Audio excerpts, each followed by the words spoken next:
Great. Right at the dot at 6 o'clock, calling to order the Brattleboro Planning Commission meeting of November 3rd. Let's start with the minutes of last meeting, which was October 6th. Can I have a motion and then we'll... That's what I sound like? I always hate that. Come on, so make this motion. I move that we accept the minutes as presented.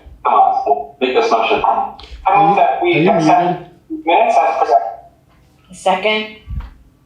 Okay, Gemma made the motion, Bonnie seconded. Are there any issues? Wow, Is the volume turned down on? Oh, well, there's someone in this room. Well, it's not me, Do we because have I'm not connected. a delayed echo now? We don't, I think but... we're okay now. Okay, can everyone hear me? Yep, okay. Yes. Any comments with the minutes? No, hearing, seeing none. All those in favor of approving the October 6th minutes, please. Oh, the echo's Jesus back. Christ. So it's John, that's Gary, that's Bonnie, Jenna, Aye. myself, and Dan. Okay, I think I said 6, that's all of us. The only announcement I have is just that and maybe Sue is going to make it, but the Youth Council, the Brattleboro Youth Council's invite to us to attend their conversation about community safety, maybe other topics, I'm not sure. That's coming up, that's next Monday at this time, 6 to 8 p.m. Sue sent that email around some days, a week or two ago, with an RSVP form where you can get updates that tell you the location and maybe other info. I'm not going to be able to make that. I'd love to represent the Planning Commission, but I have a scheduling conflict, so I can't make it. It'd be great if someone or multiple other people could. Any other announcements? Tom, I just have one other. Cassandra also sent me some resources about how town plans can promote community health. So I'll be forwarding them all to you, and maybe we can have a conversation in December about how we can have healthy spaces for youth and others. One of the regional planning commissions put out a document a couple of years ago about how town plans can address these things. So I'll share them with you, and then you can give feedback or direction. Okay. Sounds great. Anything else? Yeah, I'm hosting an event on Monday at the library, and it'll touch on topics of building community. So certainly would love to see people there. You can find out more on the library website. Oh, what time is that? The potluck starts at 5:30, and the speakers start at probably about 6. I'm sorry, I missed the first part of that. Could you repeat that? What is the event? I'm hosting an event on Monday at the library, and it'll touch on aspects of building community. I'll put a link in the chat Okay. so people can check it out. But you Great. can find out more on the library website. Thank you. Oh, that's too bad. So your event's competing with the Youth Council's event. Yeah, so I'm not able to go to that either. Okay. Yeah, I just have a question about the Youth Council event. I just went to the RSVP page, and there is no indication as to where it is actually taking place. I think they might email it to you after you RSVP. I heard Brattleboro Union High School, if I'm not mistaken, and the auditorium is going to be presented there. Thank you. Correct. Easy for me. I can walk there. Good. Okay, if there's nothing else for announcements, let's move on to our regular 2026 town plan agenda item. We have some summaries of our community outreach, the survey and community conversations, and some drafts on chapters. Sue or Steve, would you like to intro these summaries? I mean, I guess we've kind of already seen it, but about any changes or... Yeah, I can give you a little introduction to it. I unfortunately need to toggle between screens, so I might not. Yeah. Okay. I printed stuff out and I left it in the office the other day, so just bear with me. So I had sent the survey results. I think I had showed some of them at the last meeting, about what themes emerged, what people would like to see change. So I don't know if there's anything different there. You want to discuss any of that. But what was new is I ran the community conversations notes through AI. Notebook LM was what I used so that it could kind of summarize all of the discussions. One thing I didn't do was pull out the commercial property owner ones that was included in it. But I think it still did a fair job of kind of balancing some of the um, business interests with the rest. So I wasn't in the end too bothered, but you should know that they were different questions that we discussed with them, but that they were put in this summary. So I could rerun it if any of you are particularly bothered by that. And that the community conversations had 9 different questions. And so, I think you see similar to the summary that favorite community assets and, are arts and those kind of venues and some of the outdoor spaces. The downtown and kind of vibrant, those were kind of themes that were in both of them. The community conversations looked at climate adaptation and resilience, which is one of the chapters that we'll be talking about tonight, or one of the portions of a chapter. So there was a lot of, priorities, such as flood resilience and infrastructure protection, sustainable systems and transportation, which I think we saw a little bit of both of them, emergency preparedness, and some policy and planning integration is what the AI kind of summary called it, but a lot of it had to do with staffing and funding of sustainability initiatives for the town. I don't know if it's beneficial for me to go through everything. We can just discuss if you've all had a chance to read it, because it's pretty text heavy. But what I was thinking is, I thought this was a decent summary, both of them, and that, as we go through and we look at these chapters, for a second time, or, in a full draft, that we should keep these things in mind. And obviously we'll put a summary in the town plan as well, but it might help us guide us when we're doing the goals policies of the plan. Okay, thank you, Sue. I'll let others go first. Commissioners, any comments or questions? Preferences? Dan? Yeah, Sue, I would like the commercial properties discussion to be highlighted if we could. Specifically, one of the issues that I think is worth noting is the conversion of commercial property to housing, or the questions of empty commercial spaces, but commercial spaces that aren't rented anyway. Yeah, just wanted to, I don't know, I think it's a unique aspect that I don't think is necessarily addressed in the commercial section that you have there. You mean the particular issue of converting commercial spaces to residential Yeah, in the downtown or sure. anywhere where? Anywhere. Yeah, anywhere. I mean, it is specifically happening downtown too, so.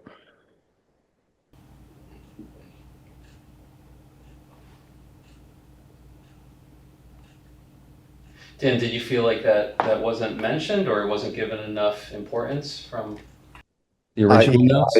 I didn't see it. I looked in let's Oh, see. I felt like I saw that mentioned.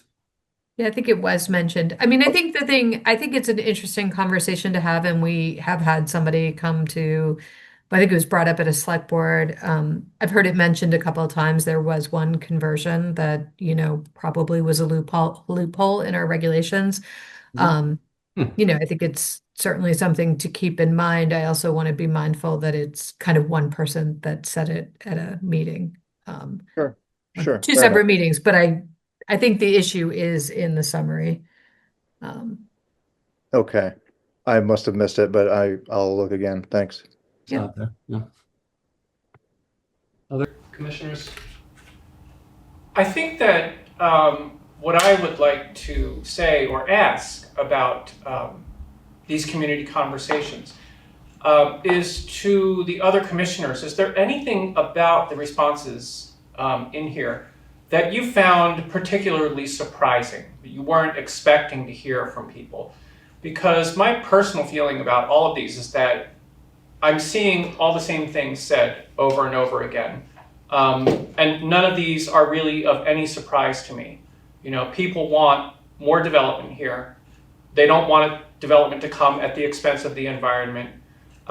We obviously, people want to address the homelessness and drug crisis in this town very strongly. People feel a very strong connection to the local natural areas for recreation and the local cultural events. All of these things are, you know, obviously things that we can all agree on, I think. But I would like to know if anybody sees anything in here that says, you know what, there's something that I really did not think about that I'm seeing people in the community talk about. Responses? I say for myself that Yep. when I went out and did the community conversations that I did, the one thing that surprised me was the emphasis on sidewalks. The groups that I happened to talk to, um, almost, almost very heavily focused on sidewalks. And while, it's clear, I don't think I appreciated that it was the problem to so many people that it was. Gary, your thoughts? Well, I could also build on what John was saying, but also mainly like, roads and traffic and areas. What areas have you basically been, looking at? And in those areas, will that cause any large congestion? Will that cause any problems in those areas? As far as parking and everything else, that's another issue that we've come across in the past, as we know, is a big issue even downtown. So I just want to get some information on that, and maybe we can look deeper into certain areas that's not going to be, that congestion that's going to cause problems with traffic and with safety, not just with the sidewalks as well too, but crossing and all that and parking. Mm-hmm.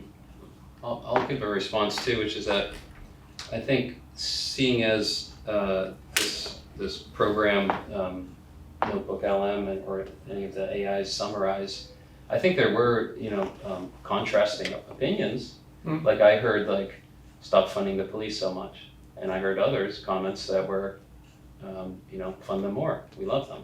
So I mean, but I've heard both those things before, like you're saying.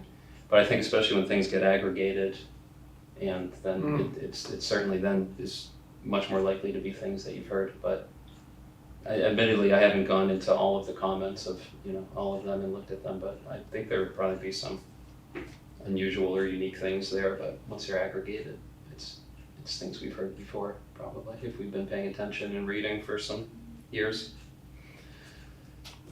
Oh, there is one thing that stands out to me, only because I don't know what this is. And I'm seeing under relocating housing, there's a specific recommendation that Melrose Terrace should not be built. I don't know what Melrose Terrace is or where it is. Mm-hmm. Sure. So Melrose Terrace is in West Brattleboro Village. It currently has the offices of Brattleboro Housing Partnership. So if you were going west on Route 9 through the village, it is along the Whetstone Brook.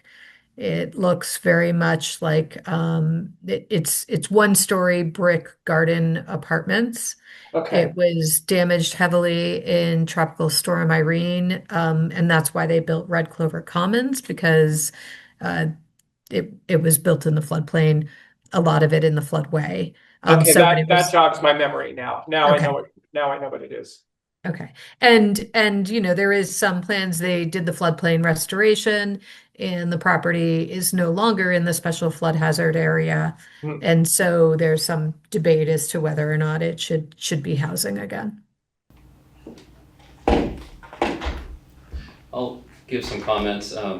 Yeah, I think the community conversations summary is certainly a wonderful place to get a lot of content for policies and actions for the relevant chapters. I think, it would have been interesting if I had been a part of a town plan process, the previous ones before we had these AI summaries, but I think this is fantastic because, we have wonderful staff and wonderful commissioners who may have volunteered in the past to go through all the community outreach and summarize with staff. I don't know, but this is as objective, I think, as you can get. Whereas people go into things with their biases, even if they try not to. I realize that AI has biases too, but I was just gonna say. yeah. But I did a little research about them because I wonder which AIs Sue used, because all I've used is ChatGPT so far, and you use Notebook LM at least for the community conversations. Did you use that for the survey as well? No, for the survey I used Copilot. Oh, I don't know anything about that one, but I did. That one's Microsoft's. Okay, but I looked a little bit at Notebook LM and said, compare this to, I asked AI to compare that AI to other ones like ChatGPT and Claude and Gemini, and it said those other ones hallucinate a fair amount, is the term used when they just kind of make stuff up. It said Notebook LM almost never does. It's so well regarded, and it specializes in working on documents and data that you give to it, instead of pulling from its its knowledge base informed by the rest of the internet or something. So I think it seems like as long as in the same session of using Notebook LM you didn't have other documents that it was also dealing with, then it just approached this as objective as it can be. So I think this is great. I think it's great that the survey got 150 respondents. I think that's pretty darn good. I wonder how many, did we do a tally for the community conversations? I'd like to see the people. I did do it. I'd have to go back and look at that. I feel like it may have been around 100. Okay. Um, Yeah, I I think, can go back and do that. and at least when I did the groups that I had conversations with, the vast majority, I think I asked all of them. I mean, none of them did the survey. Maybe some of them did it after I mentioned it, actually, but I think we had 125, and then I started doing some of the conversations, and then we got to 150 not just because of my mentioning it, but what else did I have jotted down? I wonder which chapter, so dealing with that really important to the community's point of view of the public safety topic. It'll be a nice, more sanitized town plan if we didn't include that, but I think we'd be doing a disservice not to. I mean, it's right up there. It's number one for some of these questions, or for some of the survey questions as well. But what I was trying to get at, which chapter to put it under. Yeah, what I was trying to get at before is that we all agree that there is a problem, and that it has to be dealt with in some way. We may disagree on how to handle the problem exactly, but that there is a problem is not a debate. So some might say, this topic could go under any of our chapters, but I don't know, maybe municipal services is actually the most relevant, because we're looking for the town to respond. I mean, we're also maybe looking for human services in general, or organizations to respond to. So that's not municipal facilities and services, but that's something I just want to call attention to. I'm not sure which chapter or how we'll deal with it, but I think we have to talk about it and try to address it. Another topic I had was that, so for the survey results, I'm sorry I didn't catch this the other time or two that we saw the results, but question 3 asks about the people's vision for 2045. Question 2 asks, so to me that's predictive. It's not a rehash of question 2, which is asking what would you like changed. But it seems like either everyone answered it as if question 3 was what would you like changed, or the AI interpreted all their comments that way, or the info got just copied over for question three's AI summary, because at least for the, I mean, the wording's a little different that the AI summary did, but it has the same top four in the same order. Public safety first, then, more housing and affordability, then downtown vibrancy, then the transportation aspects. And I mean, at least when I did the community conversations, I made sure to ask oh no, sorry, that was a survey, so I wasn't a part of that.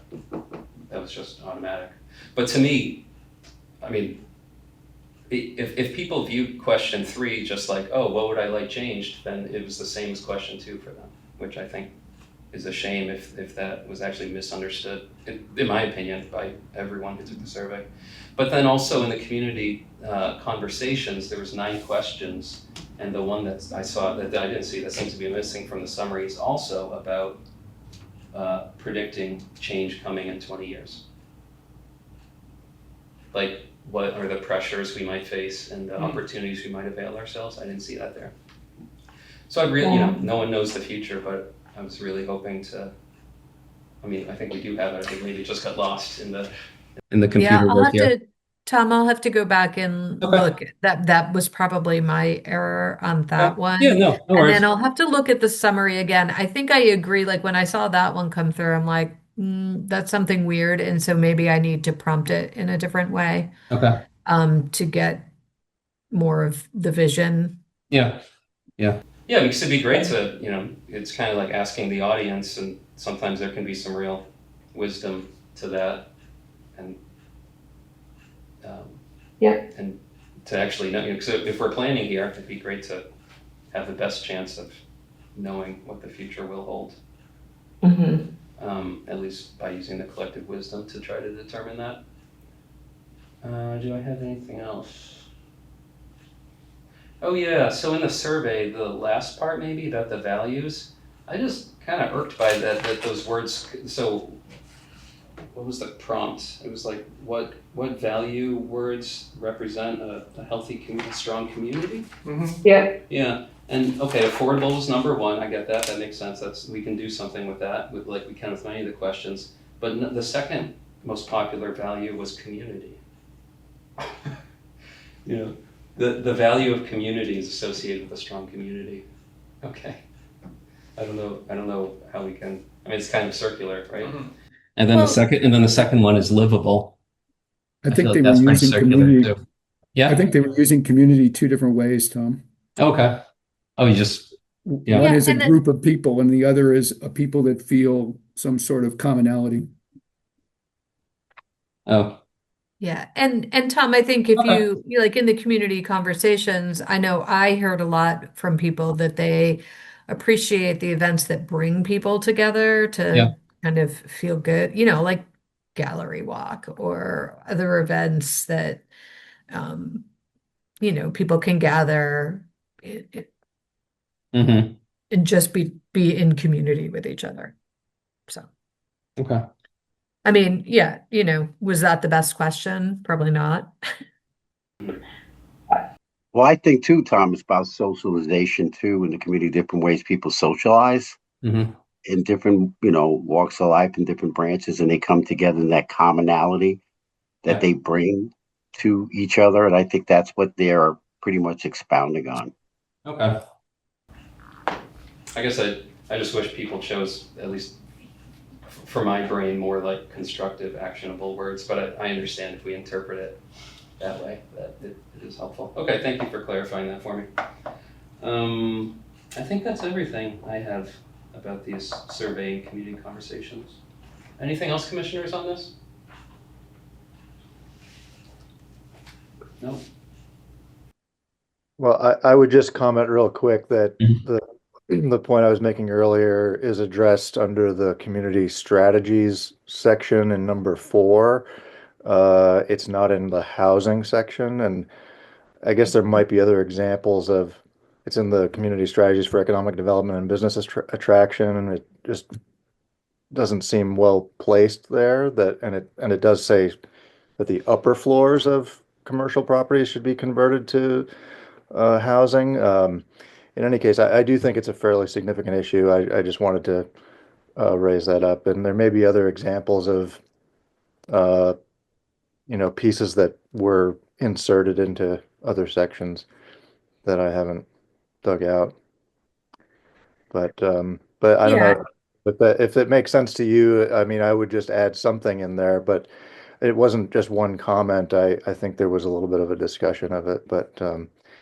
you know, Yeah, and I can, I do have the notes from that, so I can, kind of, I've got them separated out. I could, do a couple prompts, or it's not like there's pages and pages. Well, there were 3 pages of written notes, but, it's pretty consolidated. So we do have those and we can, take a look at them separately too. Dan, with your catch of the word upper, I just Control F and searched it, and there is a similar comment under the housing section. I think you said it wasn't. So it's there too. And if I could just ask, I see that, Tom, and Oh, so I'm sorry. I misheard. All right. I must have blacked out when you were talking. Sorry. right, I do see upper floor conversion, and I see it noted twice. Yeah, but that's what I'm saying. Sue, if your notes said upper floor, I don't know that was. I didn't catch that myself because I think one of the anyway there've been. I do have your concern. If it doesn't show in this, It's no big deal. I do have it in the other notes because Yep. I recall that and it's come up a couple of times with a couple of people. Yeah, it's just something I noted. Thank you. Okay, great. Thanks, Dan. if I could just ask, I cut you off. Yeah, go ahead. because I haven't really spent a whole lot of time in the upper floors of many of the commercial buildings in the downtown area. Do we have a significant number of buildings where the upper floors are not being utilized for housing or for any purpose? No, I mean, my understanding is a lot of them are fairly well utilized. I don't think we have a lot of upper story vacancies or, waiting to convert. What have heard is obviously residential rates, get more money than some of the retail rates. And so it's just so important to have housing in the upper stories to hopefully help subsidize the rents of the commercial. Yeah. I was just wondering, because, other than like the few businesses that I know of that are located on maybe second or third floors of some of the downtown buildings, if you had asked me, I would have just assumed that they were all housing, but other than the few that I know about. There's a couple of upper stories, like I could think of a building on Elliott Street that I think they were hoping to redevelop it. That's got some vacant units. There is some conversion, I think, happening of some office space on the second floors, maybe moving to residential. But I wouldn't say there's a lot of vacant upper stories. They're either in office use. Thank you. Oh, Bonnie, please.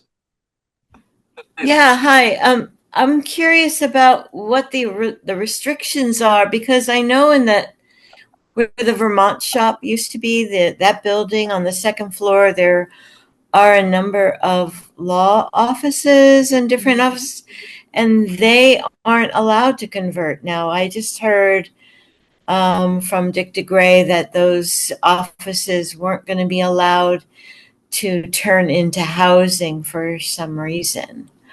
I don't know what the reason is. So they are allowed to convert. I think that there was some,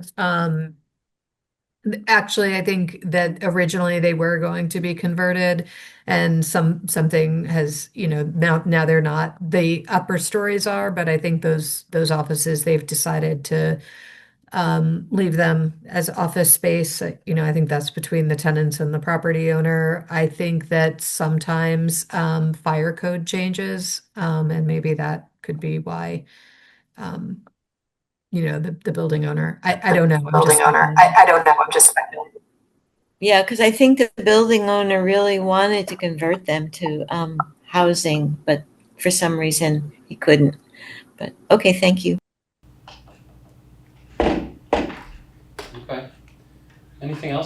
topic? Got the survey or community conversations? Just a little comment that I thought it was funny that at least one person brought up that the town lacks a way to deal with issues like rats and skunks, pest control. Because I have to say, I don't think I've ever lived in any other community that had the incredible population of skunks that this town has. I don't think I've seen any rats in the 11 years that I've lived here, but skunks are just everywhere. I like the skunks. I like to see that only one person seems to have that concern.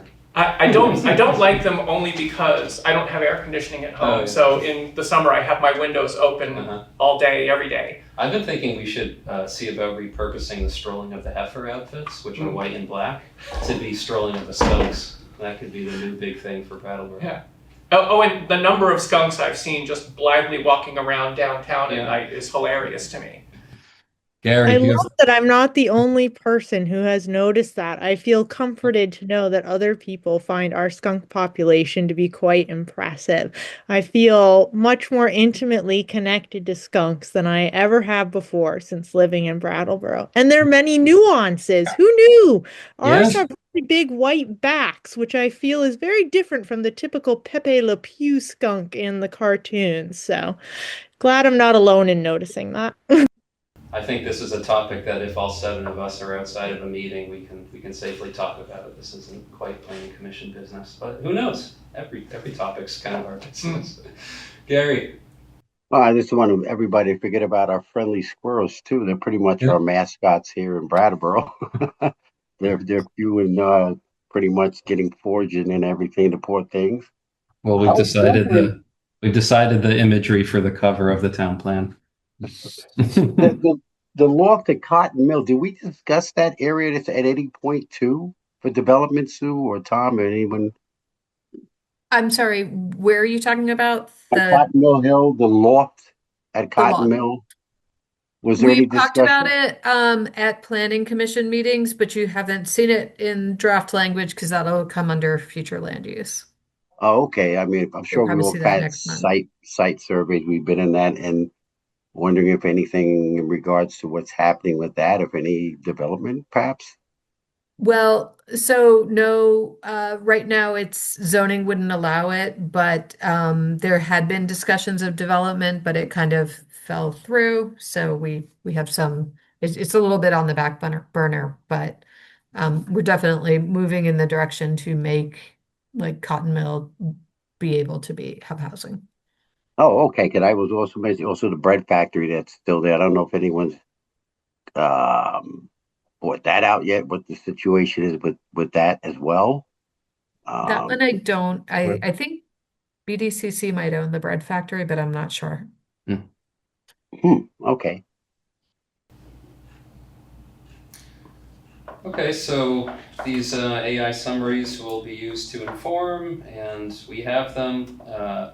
The only thing I remember is maybe Sue, you looking into what Dan was talking about the housing, and then the both of the what I brought up, both the survey and community conversations seem to be missing the visioning, the predictive aspect that we wanted from the public. But great, I think this is a wonderful foundation of community outreach, and then we'll have the workshop in coming months is the plan.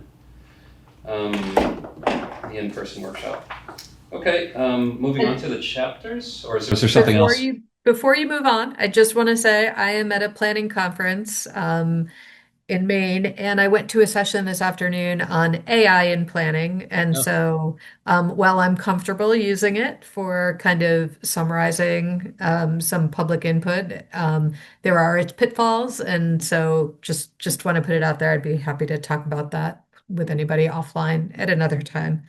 But it was an interesting session. So I guess I'll ask, it seems to be you two who are writing the drafts, right, to these chapters? Okay. Yeah. Thank you very much for that. Yeah, we're not. Yeah, we don't want to put ourselves out of the job. Yeah. But it does. Well, with it the does AI, help. well, with the AI, maybe you two could just become planners for the whole state and write town plans for everyone. No, thank you. Just plug it into AI. Okay. Moving on to how about the flood resilience draft chapter? Yeah, so this one is either going to be a standalone chapter or it'll fold into the land use chapter. I'm kind of thinking it might be a separate chapter, but this is a required that we address it. State statute requires that we address it. Um, Brattleboro has been doing a lot on our flood resiliency. So the three goals are to reduce the risk of flooding to people and property, to minimize the economic and social impacts of flooding, and to improve community resilience and awareness. And these are common kind of like hazard mitigation goals when you're talking about hazard mitigation. Um, sorry, I'm just flipping back. So our policies revolve around like land use policy. So that's the first one, using our land use regulations to minimize the impact. So a couple of key things in here is Brattleboro is very clear. We go above and beyond the federal standard and we prohibit structures in the floodway. Because that is the area where there is the most where the flow is the fastest and um, it's going to flood first. It's a part that's shown on the maps, and so we're just very clear we don't allow development in there. We are expecting that the flood hazard standards are going to be changing at the state level because the state passed the Vermont Floodplain Act. I think it was I don't know if it was 2025 or 2024, but they're putting out a new model. And so we want to come into compliance with that. And that's important because we want to get Act 250 delegation, which was another state law. So we're going to need to meet the state standards. So we're saying here that we're going to update it and we're going to meet or exceed the state bylaw. Similarly, the river Stu, corridor. Stu, Yep, quick question. Are you taking interruptions or do you want to go through you the stuff? can. Nope, go ahead. For the one right before, prohibit the placement of structures in the floodway, is that just kind of said simply, just to just to be clear? Because there are some conditional allowances in our present, flood standards, right? Like adding an addition is conditional, and I Not think. in the floodway. Oh, really? No. Oh, I'm Let me misinterpreting. just see. I'm gonna flip open my book.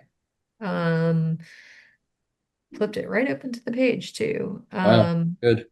Um, Yeah, within the floodway, conditional. Well, it's yeah. Non-substantial and substantial improvements to existing. Okay, so I was wrong. You were right. But I Um, mean, I think the intent or the general, aspect of, trying to, of preventing like new significant development is what we're trying to say, right? Or maybe what you were trying to say. yeah, new. Yeah. And then there's like some utility structures that are also conditionally allowed presently. I mean, so when I wrote what was written there, I didn't know if your plan was to make it stricter than like the current table, or to just kind of I keep it might as have to is. look at that one, Tom, honestly, All right. and see if make sure it doesn't get misinterpreted. So I'll probably want to Okay, look thanks. at that.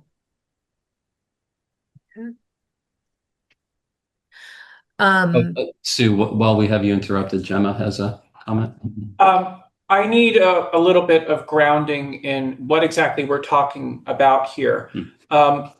What is the difference between the floodway and the special flood hazard area and floodplains and all of these different terms that sound exactly the same? Yeah, let me get you the definition. Steve, is there an image you can call up really quickly if you think that would be the best way to I think explain we've this? got the map as an inset in the LUR. Yeah, if this is something that is better handled outside of the meeting, that's fine, because I'm not really looking for an immediate answer. Okay. I just want to say really that my major concern is exactly how we are defining flood risk in this era, because I think it's pretty clear that all of the determinations that have been made in the past about things like 100-year floodplains and 500-year floodplains need to be dramatically rethought. And I'm afraid that we may be looking at this and saying, well, we don't want you to build here, and what we should really be doing is saying, we don't want you to build in a much larger area than that. I'm looking at what's happened in Montpelier, and it seems pretty clear that most of downtown Montpelier really ought to be abandoned at this point. But I don't think that a lot of people are going to agree with that point of view.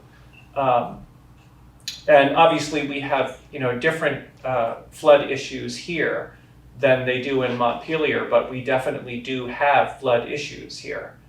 And unfortunately, one of the areas of major flooding that it has potential in this town is right in the heart of downtown, adjacent to some of what is now the most valuable land in town that we would really love to see be redeveloped. So that's my major concern with anything having to do with flood planning for the future in this town. Yeah. So to address your comment about how are we defining flood risk. So we are using, first of all, we use the National Flood Insurance Program maps, which are dated. Some of which along like the West and the Connecticut River, we expect new maps in 2027 that we already know we've seen draft of them incorporate more areas. But the National Flood Insurance maps are based on inundation flooding, which is, river comes up, it stays high for a long time and then it recedes. That's not what we experience for the most part in Brattleboro.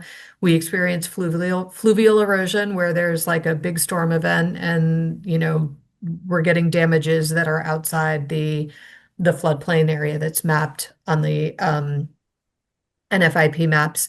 What Steve is showing you is the floodplain, what people broadly call the floodplain, is on the NFIP maps, the special flood hazard area. So the hatched pink areas are kind of that floodplain area, or what's commonly called the 100-year flood. That's the area that has a 1% chance of flooding in any given year. Yeah. The purple area is the floodway. These are defined on the NFIP maps. The floodway is the channel of the river, stream, or other water course and the adjacent land areas that must be reserved in order to discharge the base flood without cumulatively increasing the water surface elevation more than 1 foot at any point.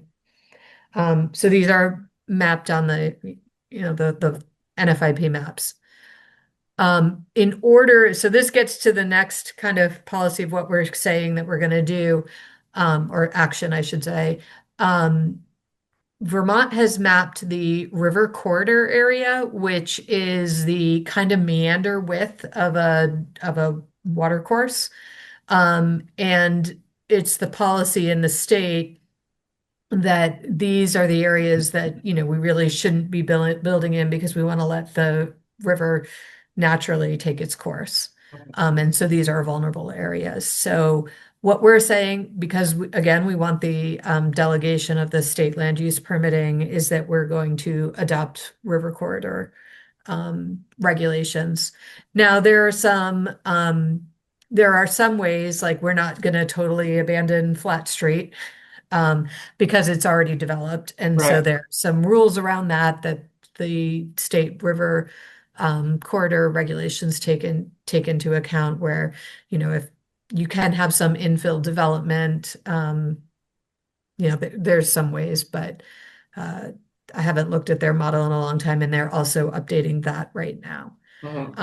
So we are going above and beyond just the NFIP maps to reflect the kind of risk that we actually have here in Vermont.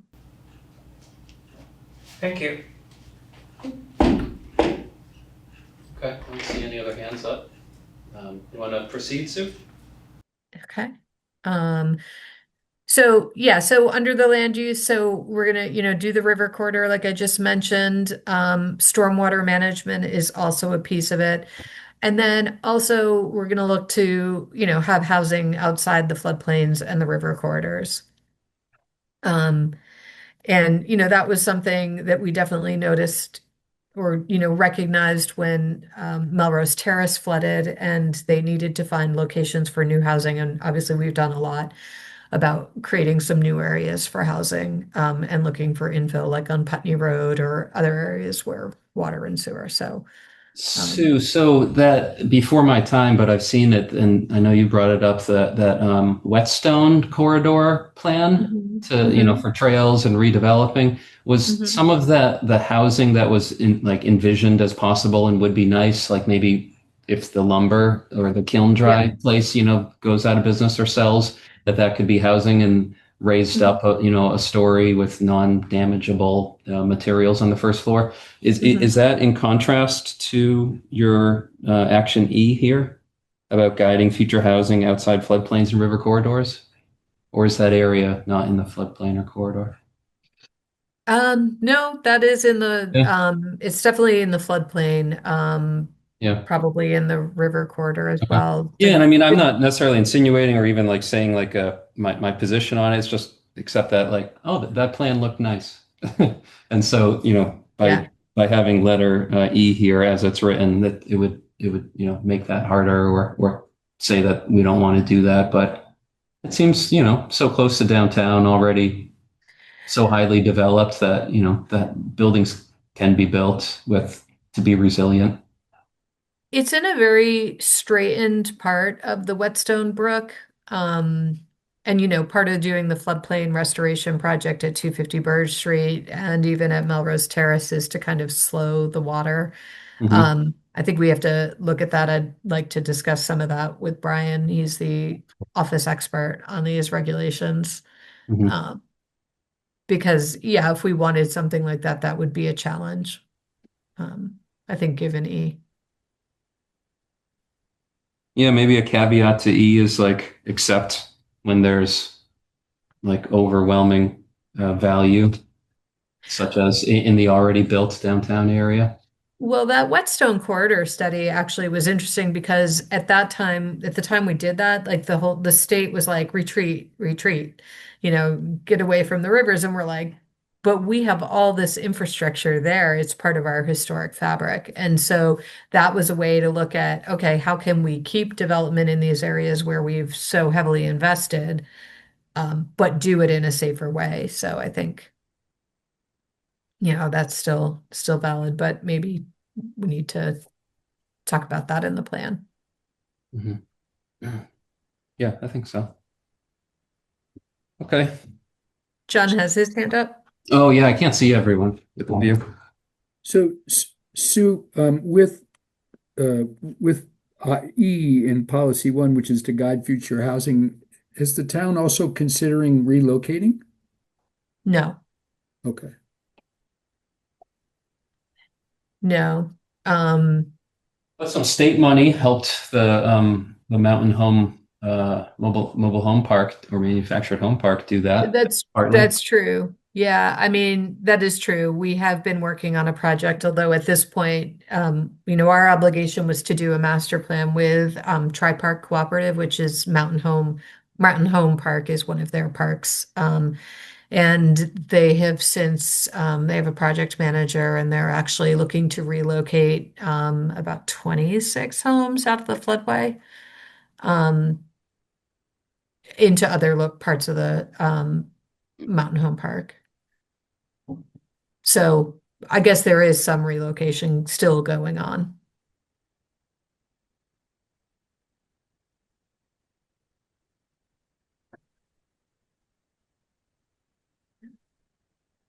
Okay, Sue, do you want to keep going through the draft? Yeah. So the next policy is about hazard mitigation. Which we actively do. So it's basically saying, we need to maintain a current hazard mitigation plan. Our current plan is going to expire in 2027, so that's something that the planning department will be working on probably starting in 2026. And then we have to date been really successful with FEMA funding and working with the state to undertake the floodplain restoration projects and to do other infrastructure projects like a retaining wall on William Street. And so the next action is to just kind of keep doing that, keep working and finding sources to advance our hazard mitigation projects. Policy 3 is just to maintain participation in the National Flood Insurance Program.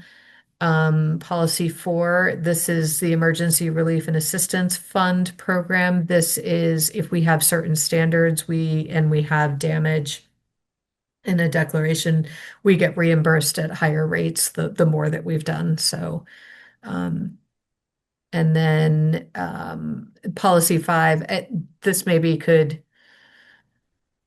Well, no, it's a separate policy, like I put it, is to seek local delegation of the flood hazard and river corridor. So I mentioned there was some new state law, and we want to be able to be, we need to have certain things in order to be eligible for Act 250 delegation, but also the state is going to be taking over river corridor and flood hazard by law. And we want to be able to have that delegated to the town rather than to have the state do that. So that's something new that's coming, and yeah, we just want to be prepared for that. So those are goals, policies, and actions. Let's see, the actual text. We talk about the flooding risks from like basically the floodplains, the national, like what's mapped. And talk about the areas. We'll have an updated map. I just wanted to show you. This is from the existing town plan conversation. It talks a little bit about the National Flood Insurance Program and all what those things are. And then it talks about the fluvial erosion hazards and the river corridors.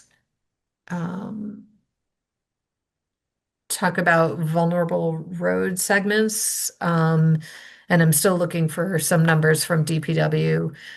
We have a lot of roads that are hydrologically connected, which means that they're within 100 feet of a water resource. So, there's tons of roads in Brattleboro that are like that. And so the town is constantly working to improve them so they're not so vulnerable. So that can be maintenance, ditching, upsizing culverts. We've been doing that long before, basically post Tropical Storm Irene.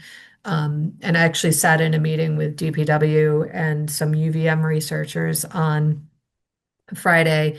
They're studying how the road improvements that they've made, particularly to the gravel roads, those that are subject to a state permit, the cost benefit analysis of the investments that we've made in it paying off by having less damages. And so if we have any data from that, I can bring that in. And then just really briefly about the hazard mitigation plans and projects. I plan to have a sidebar that talks about some of the significant projects that the town has been involved with, as well as kind of a sidebar listing significant, flooding events. Well, maybe not even significant, because basically the pattern that we're seeing is heavier rainfall events that are causing a lot of damage. So I think, we were pretty good this summer. 2024, we had some heavy rains, outbursts. 2023, we did as well. So just keeping it in people's minds that these are happening and they often cause a lot of damage. So that's the chapter. Are there any questions or comments? The only additional thing I have is, at first when I started reading the chapter, I wrote a note, and now I kind of feel like maybe it's addressed, but I'll just run it by you anyway. When I was looking at the 3 goals, I thought, oh, one thing that's missing, I mean, it's very much, and maybe it's intended this way, the whole chapter is about flooding to affecting humans and our resiliency to, us and our property. But I thought, well, what about looking at it like the goal of restoring the land's ability to, absorb and incorporate or prevent flooding? But then as I'm just thinking about it now, I'm thinking, I think the natural resources chapter covers a bit of that. And then you've been mentioning the projects that have happened, like at the end of 250 Burge and Melrose, and that's about allowing the river to have restored floodplain. So do you feel like that aspect is covered, that we're not just like, I mean, which is very important, but addressing the flood as if, it's just, viewing it more kind of ecologically as well. Yep. And holistically. Yeah. Yeah. That's, as I've thought more about it, I've thought, okay, I think the natural resources chapter and having a list of some of those projects, and that will continue to try to restore the floodplain in places. I think mentioning ecological restoration as a strategy, I think it makes sense. I can't remember, maybe Steve, you can comment on the natural resource chapter. I mean, we definitely address wetlands and stuff. But not This tries to address stormwater a little bit, but yeah, I mean, I think a paragraph or mention of ecological restoration. Yeah. Yeah, I mean, from some things I read, before humans messed things up so much, in a lot of cases, there was very little flooding.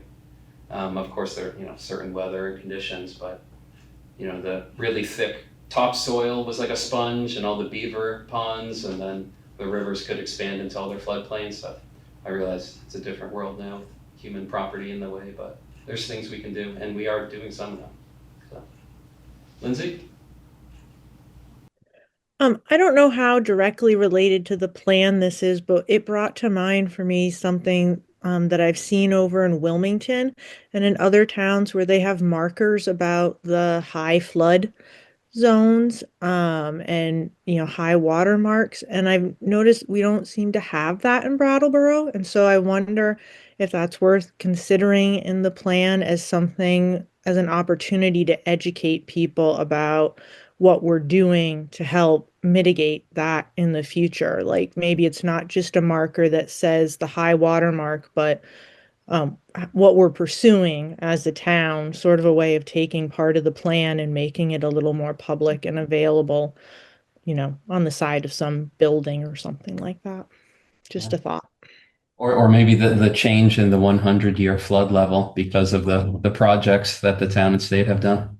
Sure. Because, Which is- lots of times, the plans sit on shelves and we might look at them, but other people don't have a relationship to them. So might be an opportunity for that.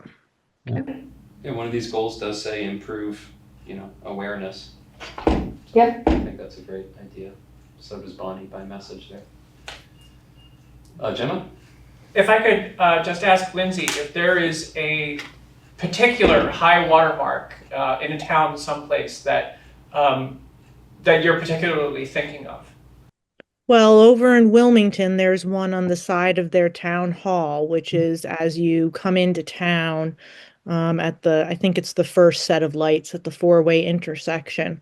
Right. And every time I drive through town, it strikes me. Every time I see signs like that, they are always very shocking.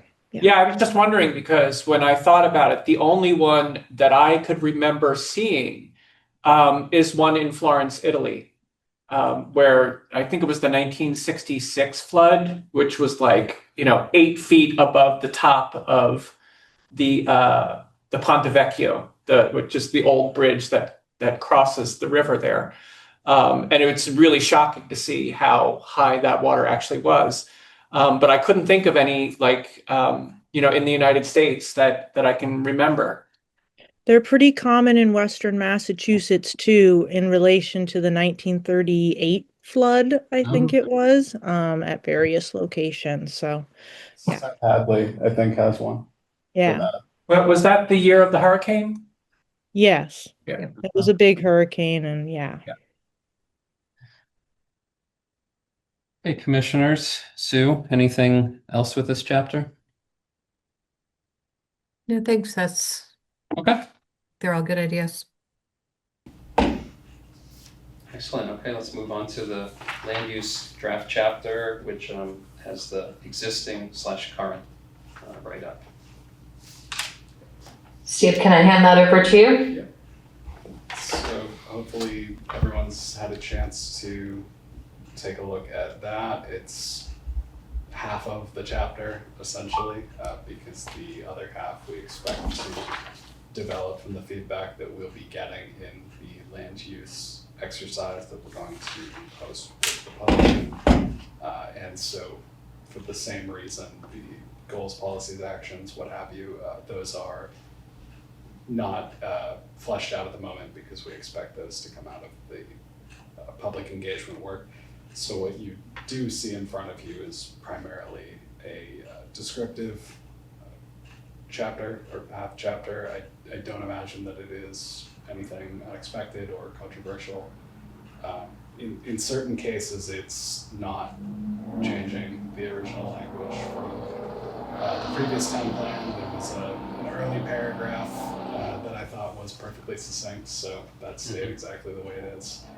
And the industrial section is largely similar because we have not seen much of any change in our industrial land since that was written.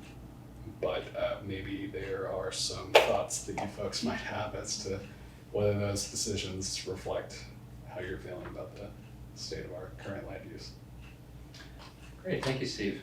And then there's also the map image at the end there. Sure, yeah. I'm happy to answer any questions about that if there are any. Okay. Commissioners, thoughts?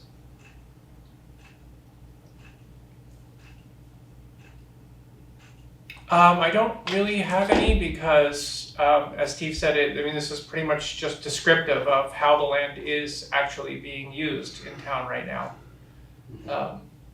I certainly have many ideas about how land ought to be used in this town. We'll get to that. Yeah.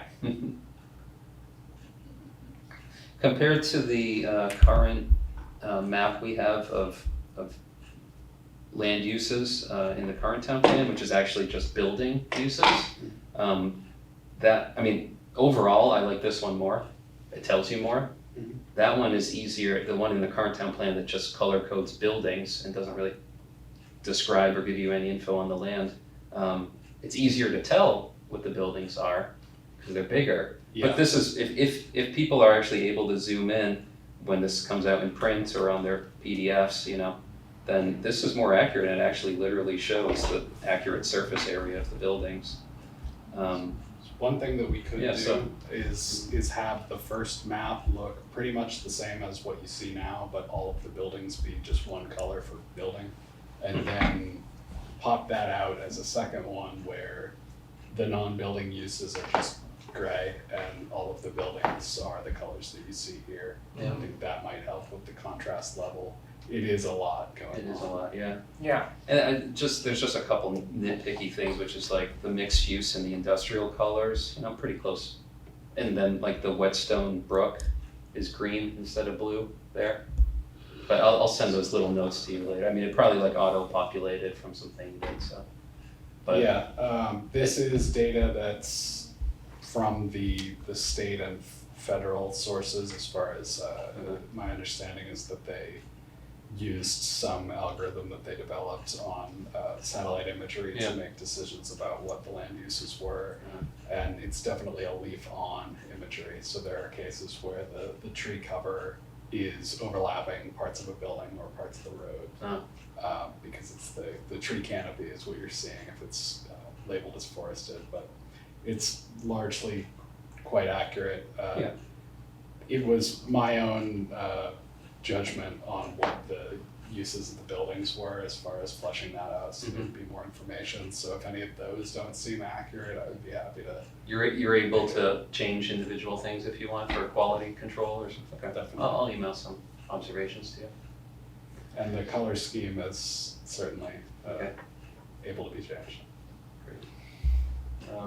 Commissioners, any other thoughts on this chapter or this section of the draft chapter? This draft section of the chapter. There we go. No? Okay. Great. Real quick, Yeah. Tom, Uh-huh. for Steve, is the term central business district no longer in vogue? Is that something you're not using for downtown Brattleboro? I haven't heard it said in a while. Yeah, it's just, I know it's CBD and all that, but so I guess I was wondering you have this significant commercial activity areas, and you say there's two, West Brattleboro Village and downtown, but I guess I'm just curious about the naming of these commercial areas or centers.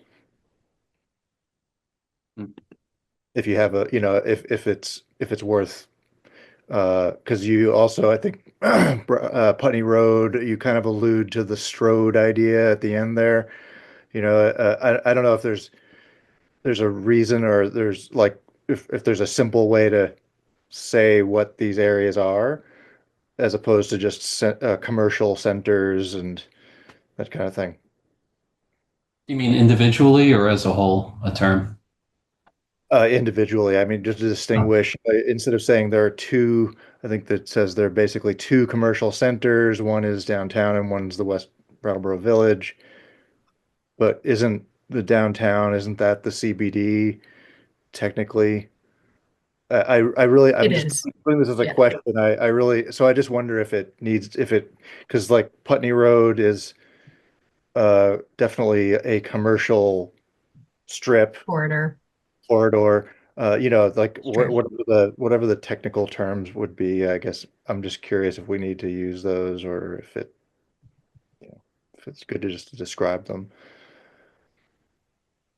I love the discussion of the commercial districts, by the way. I mean, the commercial areas, it's great. Very well done, but I just wonder if like having some terms would be useful. That's all. Yeah, we can take a look at that. I think it might make sense to use some of those terms in there. I've heard of around Market 32 and the hospital be called Fairview Village. I saw that on some maps, but Nope, never heard that. oh no, yeah. Nope, that one's new. Sometimes Google just seems to Invent neighborhoods. names. Yeah, I'm not I sure. know where Might I be know where funny. Centerville is, but I've never heard of that. It could even be that OpenStreetMap lets people put in Oh. their own names for things, and then maybe Google scrapes from that. But Oh. there definitely are some odd neighborhoods with no official name. I figured that was equivalent to Algiers and Guildford, but I guess not. We only have the one incorporated village. Well, Right.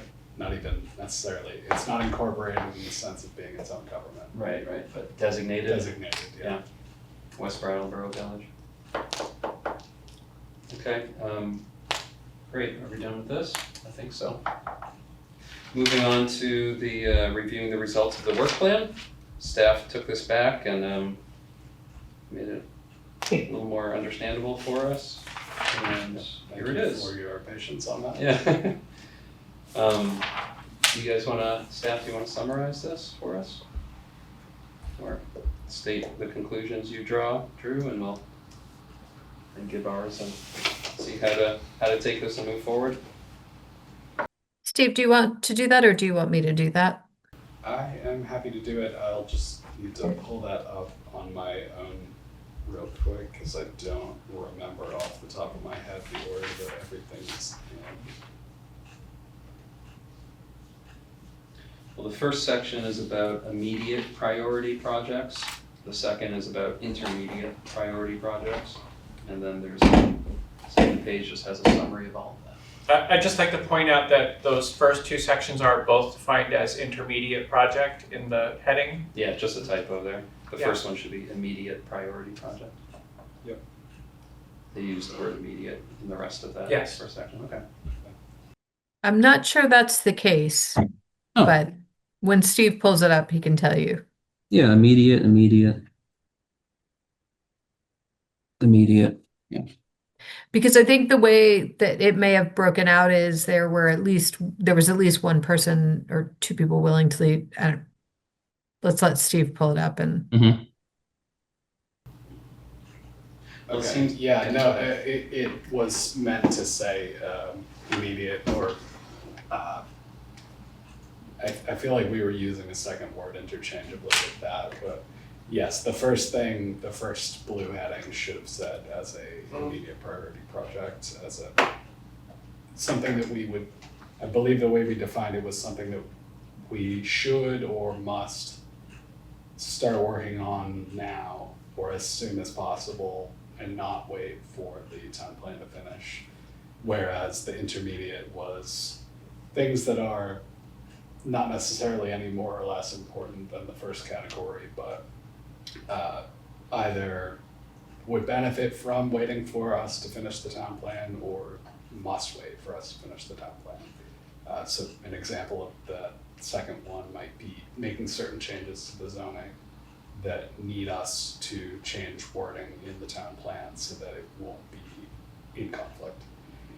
So there were 2 projects that had multiple people say that they would be willing to lead on as an immediate priority project, and those were number 5, which is tools to activate vacant buildings, and number 6, which was the other specialized residential use as a topic in the land use regulations, and the extent to which it's consistent across various similar mixed use and residential districts in town. But we also had a handful have at least one person say that they would be willing to lead them and rated them as being an immediate priority project. So that was number 1, parking lot regulations, number 7, the ground floor commercial in the urban center, which I suppose we could also phrase as ground floor residential in the urban center, really just a balance between those two. Number 8, which is the natural and working lands district as a concept.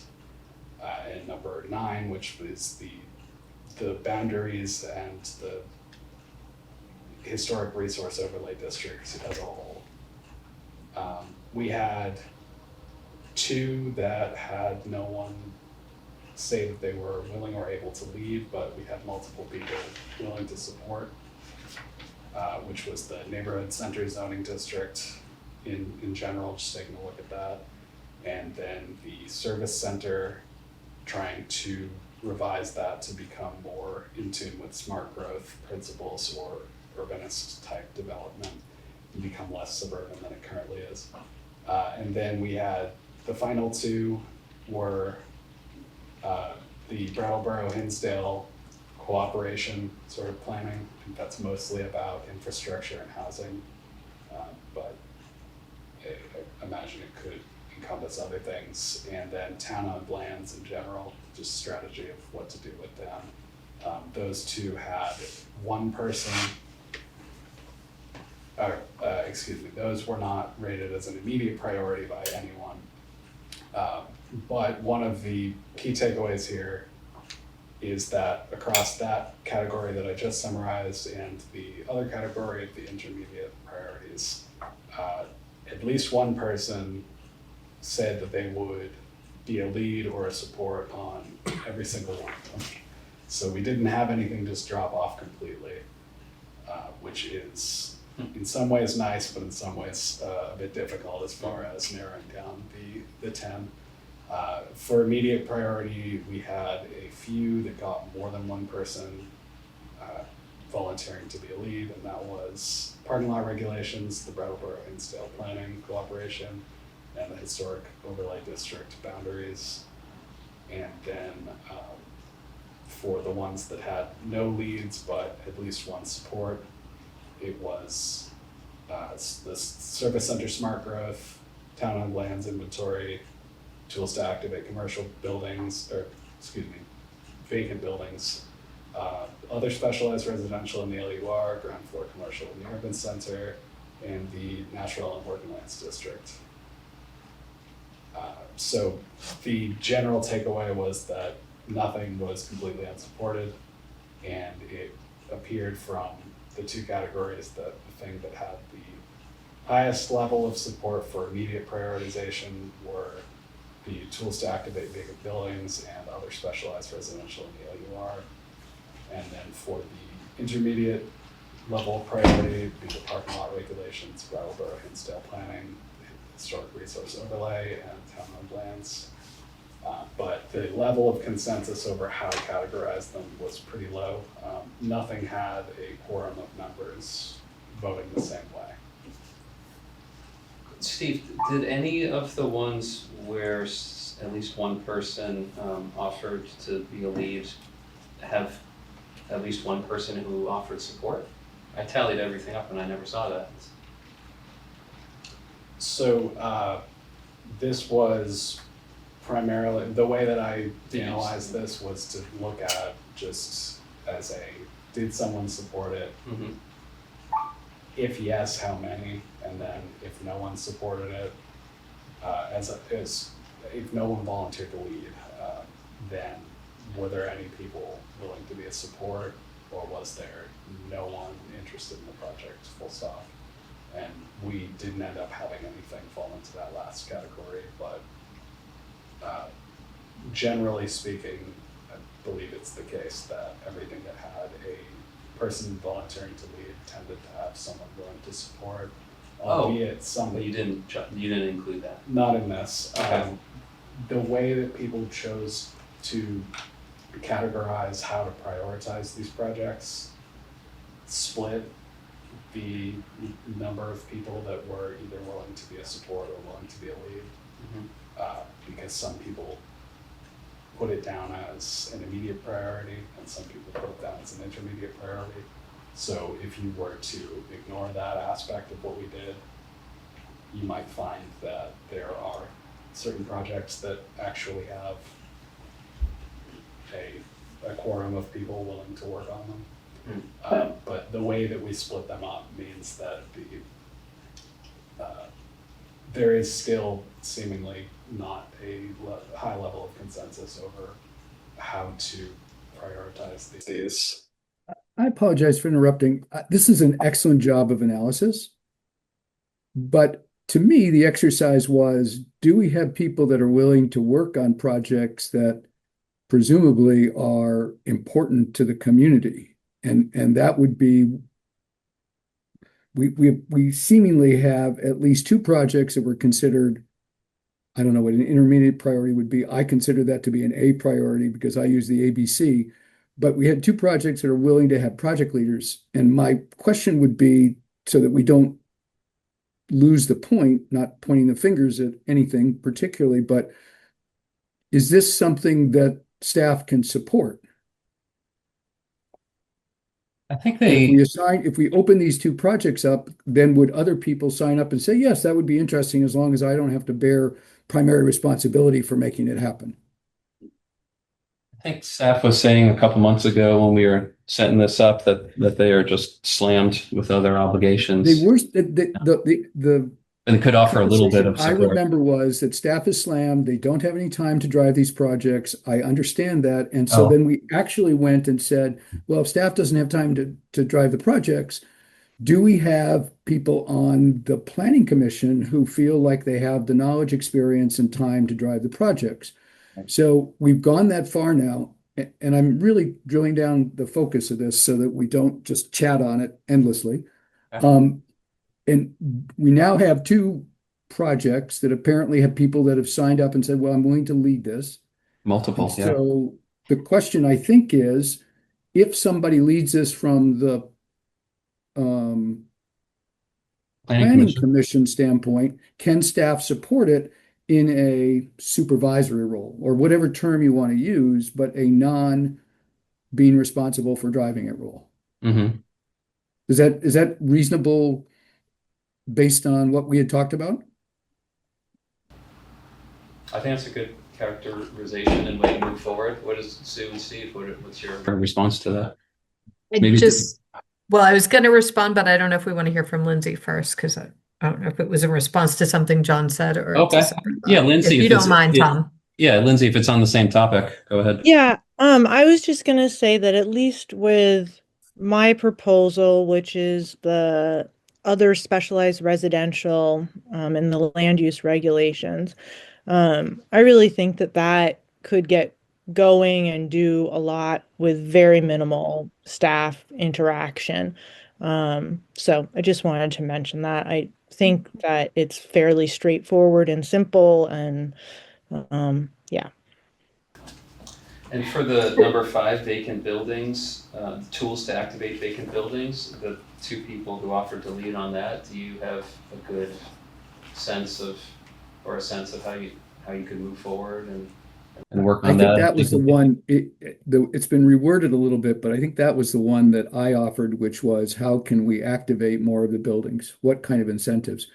Yeah. And I would say that I'm no planner, but consider myself to be a good researcher and setting the boundaries properly as to, how it would be reviewed, what I can do, what I can't do, when does staff have to step in and vet, if you will, whatever I find. And I'm now talking in terms of when I say I mean myself and whatever team wants to be involved in this. It could be done, right? It's essentially, in my opinion, a research project that says, hey, we've got some ideas out there. We maybe have some best practices in other parts of the country. Staff doesn't really have the time to do all this sort of research. I could bring some ideas to them, and then they could say, well, I like this, I don't like this. We need a little bit more information on this, and I could go off and do that. And again, I meaning the team involved with it. Okay. Yeah, so my response is yes, we have time to kind of, supervise, bounce ideas off of, run them by the town attorney or something like that. I was thinking that one is a research project as well, and we'd very much welcome, somebody else taking on that research. But we could definitely be a sounding board and so yes to both. I also think the special residential, I think that is something that wouldn't take a lot of staff time. It could possibly if we then go ahead and make changes or propose changes. But Well, and Lindsay I knows think her stuff, both are right? okay. So she's already far ahead of the Yeah. game in terms of, where to go with this, if you will. Yep. That's the theory anyways. But yes, I think we can manage a couple hours. But So I do think, sorry to continue on, That's and then I'll give the floor up. But I do think, though, ultimately, yes, it's a research project. Yes, we come up with something, but it's obviously not a planning commission recommendation. It would have to be a staff recommendation that the planning commission has contributed to, right? Well, I mean, I'm not going to take credit Or a for work partnership or that the planning whatever you commission want to might. call it, but it's, yeah. Yeah. Um, okay, I mean, if anyone has the desire to formulate like a motion or vote on like some sort of prioritization, that's fine, we can do that, but also we can, I'm the chair and set the agendas with Sue, and I see too, Steve's summary and that number 5 and 6 got the most actual actionable support in the form of people offering to lead. So, if proposals or some documents or some, conversation from the folks who want to lead those comes forward, then we'll, put it on the agenda and really prioritize it after the town plan and, that current project. Gemma? I'd like to know how within the context of the planning commission, if I were to lead something, how that gets organized without violating things. That's my Mm-hmm. logical question. Well, So I Go was ahead, actually Sue. going to address that. So as long as there's not a quorum, if there's a quorum, if there are 4 people that are working on something and you're having discussions or meetings, that's subject to open meeting law. So we would want to warn it. In the past, we've done like subcommittees. So we'd warn it as a subcommittee. You could, wherever you're meeting, it could be in the office, it could be on Zoom. We can help set that up or whatever. But if there's less than 4, then, 3 of you can be working on it, and then you could bring, it to the planning commission for discussion. You could do it that way. And so would it, like, again, considering your time, and I have the emails of the other commissioners. Is it acceptable to send out an email if we decide to move forward on that? Like, can I send an email and say, I'd like to know who would be interested in participating in this? Just respond to me with that basic answer. Yeah, you Okay. can do that. Okay. I don't necessarily want to make more work, but I would like to believe that if these turn out successfully, we could start generalizing this as a process for the right kind of projects to be able to add capacity in a positive, helpful way to planning staff, right? And so maybe there could be just a brief set of sort of rules, guidelines, watch out fors that, set boundaries for planning commissioners, and now I'm talking about myself, who are avid but don't necessarily know all the rules. Mhm. So actually, what you just suggested was an excellent example where, don't invite 4 people to a meeting because you have to warn it if you do. And, there should be rules, for example, that we have to present our results in a public meeting, like to planning staff, right? Mhm. We just can't go into a dark corner somewhere and come up with a proposal. So Sue, you do have those rules, I guess, part of the charter as well too, Not explaining. not the charter, but our bylaws. But I think Okay. like a couple of bullet points or something like that. I could Yeah, do. yeah. I mean, it doesn't have to be a big doc or anything, just, Right. Yeah, I mean, it's like, one of the things, even if you're just three of you, you can come together with a recommendation to the planning commission, but official action happens from the planning commission or well, and the planning other thing staff might if be, that's. as you talk to people, for example, in these research projects, how do you represent yourself? Am I on the planning commission? It's an official planning commission sanctioned project, you know? Mhm. The- Obviously, the planning staff needs to know what the hell we're doing when we talk to other organizations. So if they get a call back, they don't look, out of the loop. There's just probably Yep. 4 or 5 bullet points, like you say, that things that you would like to have happen as part of this to make sure that the process runs smoothly and is an integrated part of, the Brattleboro strategy, rules, guidelines. Yep. I That can do make that. sense? Mhm. Well, I was emailing bicycle rack companies and I didn't prepare Sue or Steve for that. I was emailing, Well, you're a calling some of them renegade. for I mean, quotes. let's just I call it the don't, way it is. You're a renegade. So yeah, no, you bring up a good point. Um, yeah, I don't know if commissioners know who they are that gave the checks for those. I mean, that's not to say that if folks want to work on some of these others and bring them forward, it's just, if I personally, after doing this process now, if someone comes forward with number 5 and 6, and then another person at the same time comes forward with number 8, I'm gonna give priority to number 5 and 6, if there's a limit to our agenda space, let's say, so. Yeah, Jim? So it was my understanding with this exercise that the things that we defined as being immediate priorities were things that needed to happen before the town plan was completed. And so I think if we do anything at all, we should be looking at those projects which we believed needed to be handled before the town plan.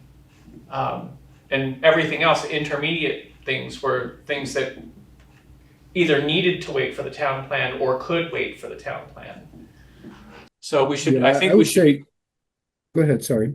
No, please. I'm not sure if we followed that too well. Yeah, I would say I didn't understand it that way, to be honest. Certainly, when I suggested tools to activate vacant buildings, I did not expect that something would come back as a actionable recommendation by the time the town plan is done. It might, but it wouldn't necessarily be set as a deadline. And again, that's just my understanding. I'm not saying there's a right or wrong to that, and I just saw that Lindsay thought the same way. Yeah, I see it on the screen here. But that actually was my understanding, that the things that we considered immediate priorities were things that needed to be done before the town plan. So I'm a little confused about how all of these categories are written down here in this document. The other thing that I want to say is that I honestly have no recollection of how I ranked any of these projects. And I believe that there were photographs taken of the original boards, which I did not do myself. So if I could get copies of those, I would appreciate it. The other part of that is that I'm not exactly sure what all of these projects entail, or who decides what these projects are supposed to entail. Well, I think, people will come forward to me and Sue with proposals, and then, if I just think it's just not planning commission business, let's just say, then I won't put it on the agenda. But all these, I think, are. I'd like to interrupt again, and I apologize for interrupting you, Tom, but I don't think it should be your decision. I think that part of the process is Wasn't finished. we sanction 2 projects, which are the 2 top projects, based on the fact that people actually were willing to work on them. Yeah. And one of the first things they do is they develop a scope, right? So And I was they come to the starting. planning commission, and the planning commission says, okay, we agree with that scope. We want to modify it, whatever. I was kind of just giving like a semi-hypothetical about how, like, being the chair, how I like decide the agenda, and if someone comes forward with an idea. Like, I've gotten an email or 2 in past years where I'm just like, I don't know what we can do with this, when someone brought it to me. And then I'm like, can you develop this more? And then, didn't hear from it again, so it just died. Maybe it'll come forward again. But that if anyone ever feels like I make a bad decision about that and they can't communicate, we're not having a meeting of minds, then mention it at the meeting and try to win over, the other commissioners. But when it comes to these actual items here, as far as to answer Jem's question, like not knowing what these are or if there's value to them, that will get figured out when we have an agenda item on them. Yeah. And commissioners, whoever works on it, develops a scope or a description and persuades people and makes them understand or doesn't. So, Lindsay? To Gemma's point, for mine, I can say that what I would do is remind people of the details. I don't expect anyone to remember what my proposal was. And I would share, like you said, like a scope of what work I would be interested in us doing, so that people could determine whether they wanted to be involved in any capacity or not. So I don't expect people to remember. Okay. And Sue? So 2 things. Gemma, to your comment about pictures of the boards, I know I don't have any, so I can't share that, but we probably have the video, and so you could watch that. It was the September meeting? August, I think. September, I think. Yeah. September meeting. Yeah, but I know that might not help. And then to the point of the expectation was that these projects would be finished before the town plan. It was not. It was that they could, they were so important that we should be working on it simultaneously, because I can tell you for sure, I am not bringing land use regulation amendments to the select board before the town plan is done, because we're going to be in public hearing process for the town plan. It would be too much to have them both going on, to be honest. So, the idea was that it could, when that concludes, maybe we could get into that quickly, because we'll have previous amendments that are ready to go, and we'll have something new. Well, other than the prioritization, I guess the question that I have is that I have no recollection of how these came to be the projects that we were even ranking in the first place. Just whoever submitted. Yeah. Ideas. I would say I can talk with you about that offline, or you could watch you could watch the minute, read the minutes, or watch the meetings, because they were put up by all of you. Yeah. Yes, but I think that happened before I was actually on the commission. Maybe. Yeah, not sure. Well, we can do this exercise again in some months, next summer or next September or something. And yeah. So, well, I guess the question that I was trying to get answered was, were these specific items chosen by planning staff, or were they chosen by commissioners? Commissioners. Okay. Fair amount were from me, from this like running list that I've had over the years, and not just, I'm pretty enthused by this, so some of them were kind of my ideas, but some of them were also just ideas that other folks have mentioned over the years. Mhm. I'd like to make a motion, actually. Okay. And I'd like to move that the Planning Commission sanction 2 potential projects, tools to activate vacant buildings and other specialized residential in the LUR, and the people that suggested them, in the case of number 5, John Kalur, in the case of number 6, Lindsay, bring back a potential scope of work to the commissioner, entire commission, for review and team joining if they'd like to join. And that's it. I second. It's Lindsay. Okay, great. Any discussion about the motion before we vote? Any edits? Persuasions? Anything? No? If Bonnie has her hand up, I can't see it. So yeah. She does not. Okay. All right, well, good thorough motion there, John. All those in favor, please raise your hand and keep it up. That's a 2. Please raise your hand and keep it up. That's a 2. That echo again. Dan, And that echo again. Bonnie. Dan, Gary, Bon. That seems to be on Bonnie's end. Oh, and I assume that It's and John does and unanimous. Lindsay. I think it's all of us. Yep. Is there anyone who is a nay? I don't think so. Okay, great.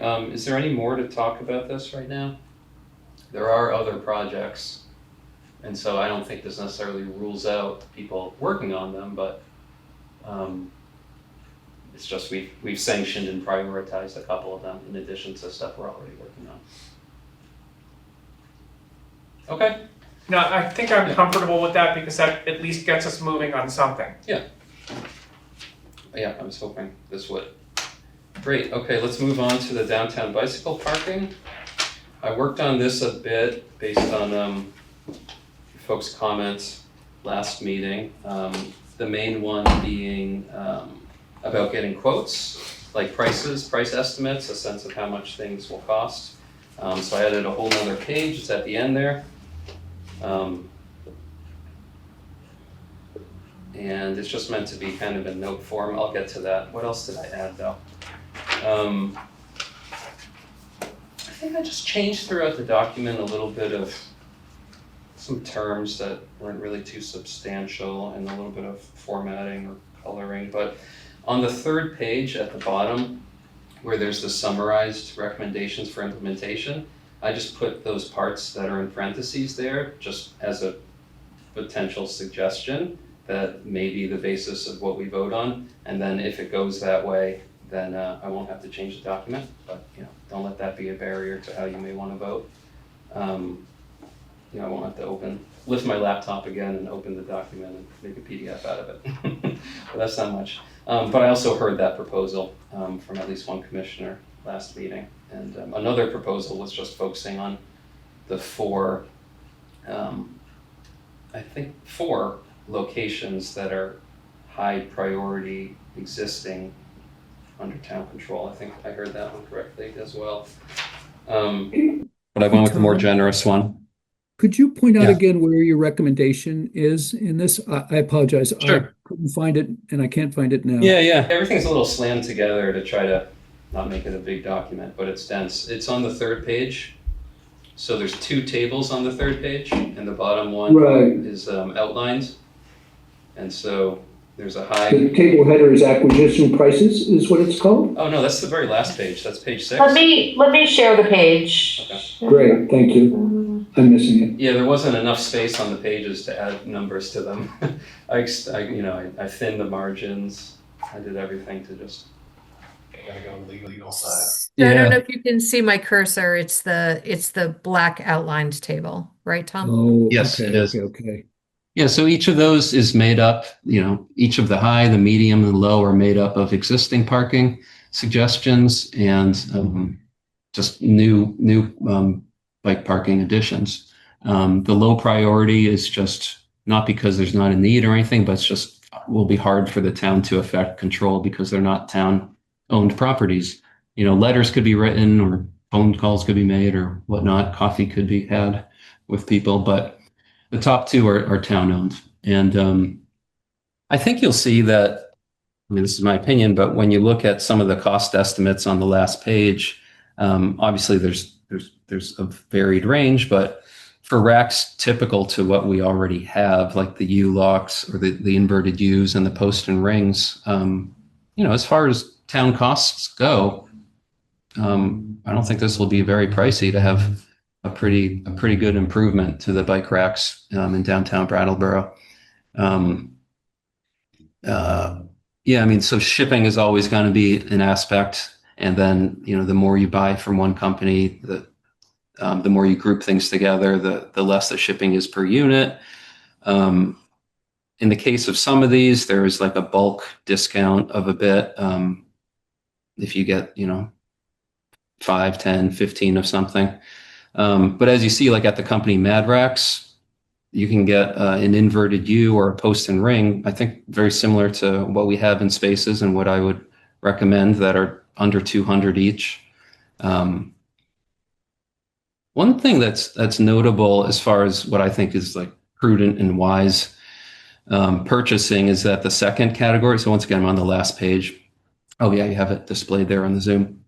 I don't know how long this will run for, but like the second line, seller, Belson Outdoors, has stainless steel inverted U's for about 200.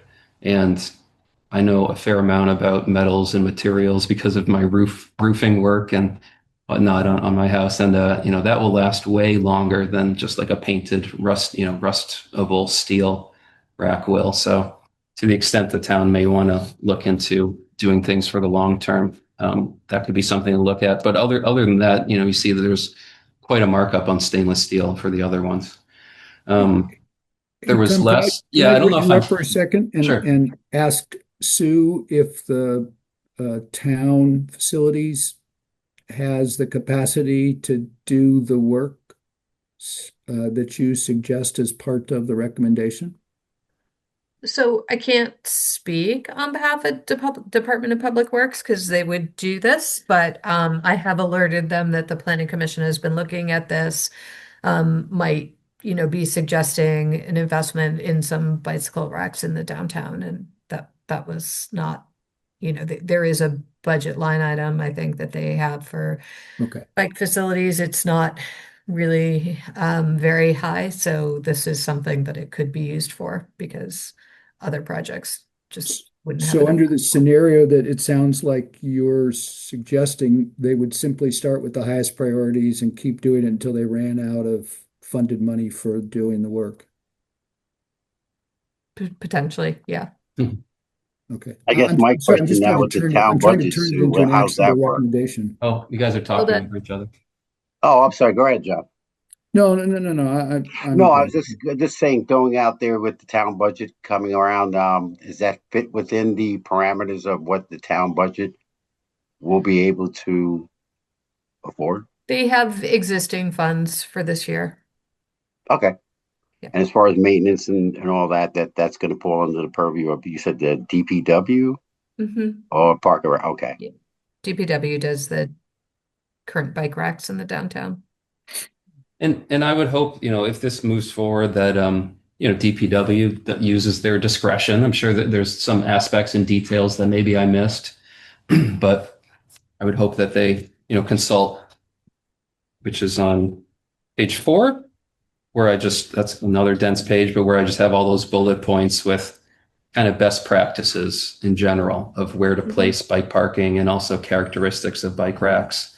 And, once again, almost all of this was pulled from like industry best practices to the extent that I could find them. None of it was really just pulled out of thin air. There's that organization, Local Motion. There's some different bike rack and parking and infrastructure supply companies like Mad Racks, and they have good guidance. And then, of course, I had data collected from the Wyndham Regional Commission and then the bit that I supplemented. So I really feel like it's informed by all of that. There could always be more data, there could always be more references, but I feel like everything that I'm suggesting is pretty well founded.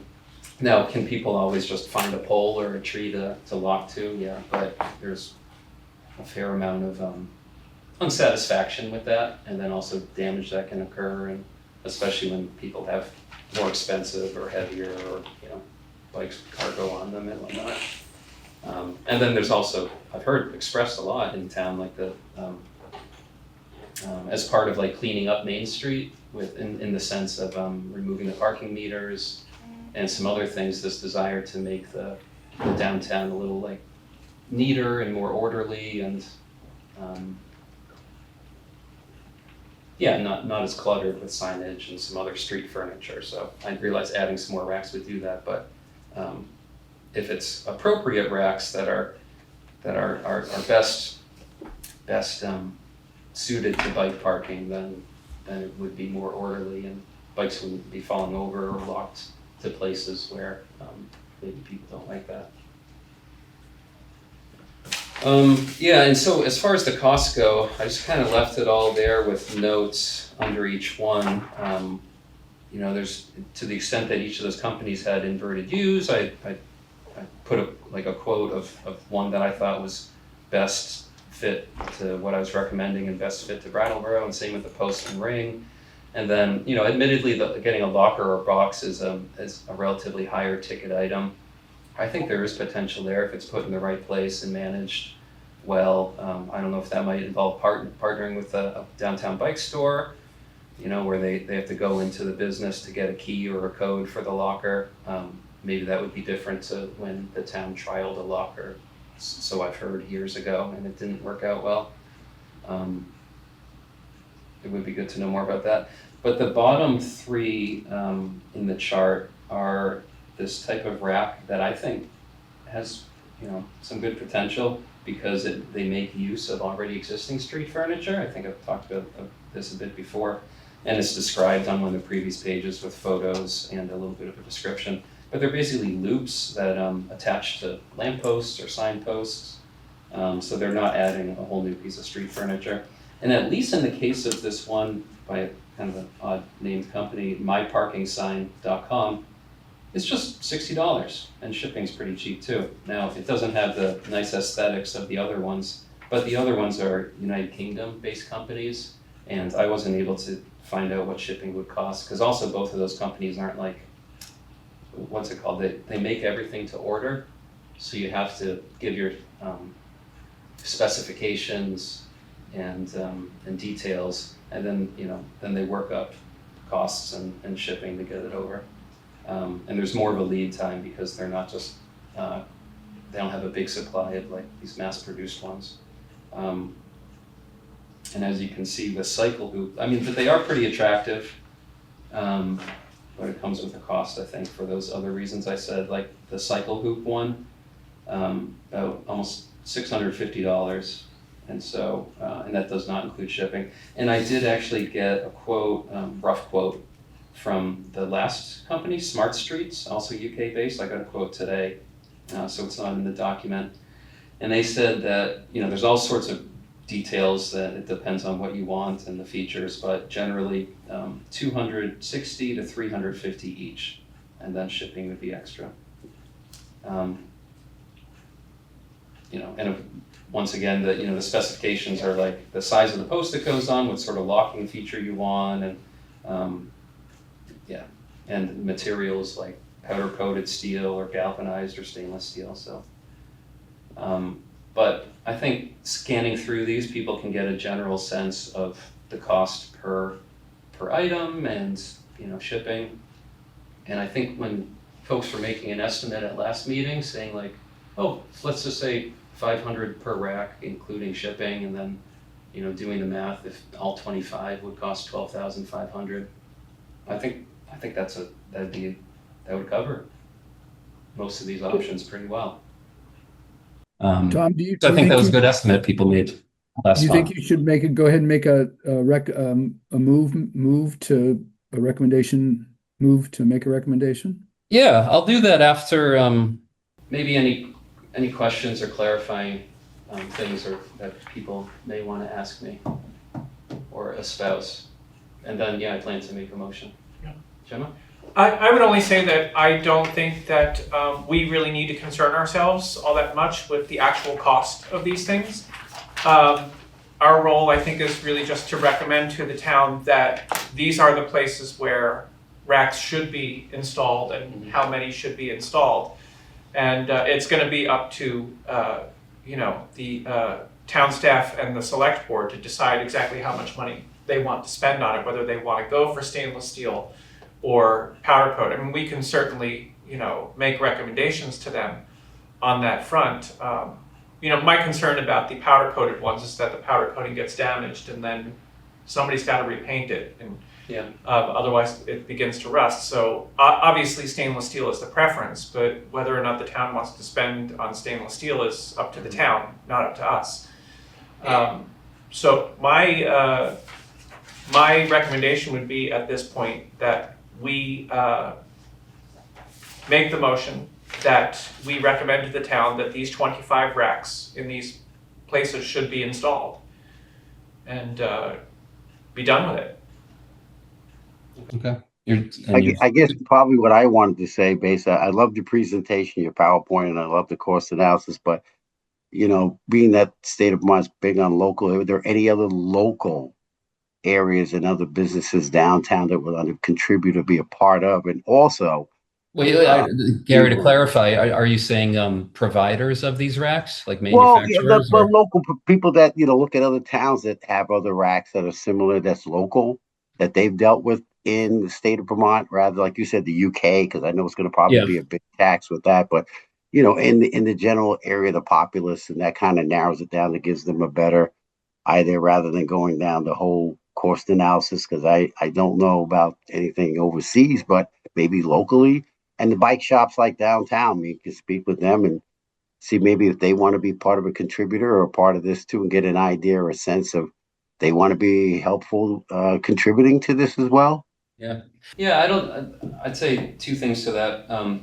Just to I don't think I mentioned that when it came to the post loops, what I'm calling the post loops, I'm surprised that there aren't more companies, at least that I could find on the internet, doing that. That one, my parking sign with the just very utilitarian loop that attaches to signposts. That one is, ships from the U.S. But you're right, the others two are from the U.K. But as far as acquiring them, here's some ideas. But I feel like staff they acquire things all the time, tools and objects and vehicles and bottled water. So. If they, I would love it if they could find a local welder in town to make some of these up. But, if I hear of anyone, I'll send it along I could to help them. you too. I could help look like Burlington, places like that. I liked Gemma's suggestion that it's really about adding racks and the locations, and then I don't think we need to debate the rest of it, honestly.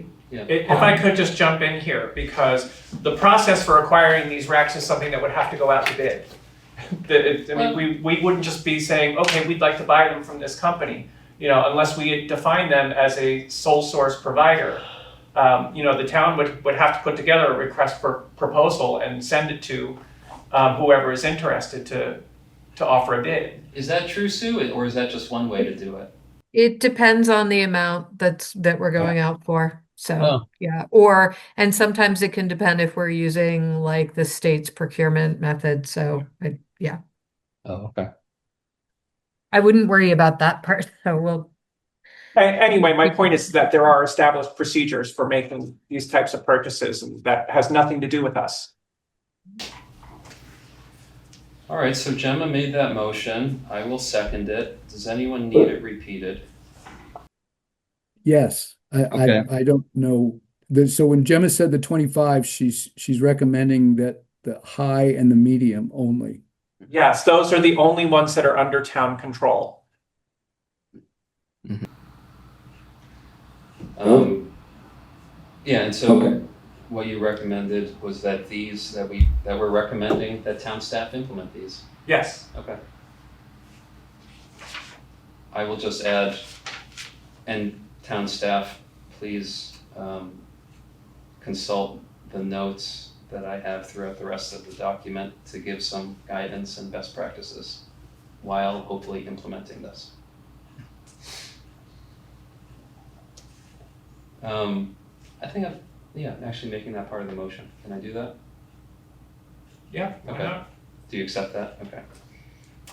So it's recommending those 25 that are high and medium, as well as the other, guidance notes and points in this document during the implementation. Okay, Gemma made that. I seconded and edited it. She accepted it. Any discussion on that before we vote? Any sneak peeks of people's opinions or before we vote? No? Okay. 7:55 is not the right time to be doing this, but nevertheless, the motion actually is that the planning, facilities and works, whatever, will decide the exact types and styles of bike racks to go in there. They will use and can use the recommendations, but they don't necessarily have to follow those recommendations. Is that correct? I wouldn't say that's the motion we made, but what you said is absolutely true. Yeah, I think we're recommending. We're not binding them to anything. I don't think we have that power Okay, good. in this As long as we aspect. all understand that. Yeah. Okay.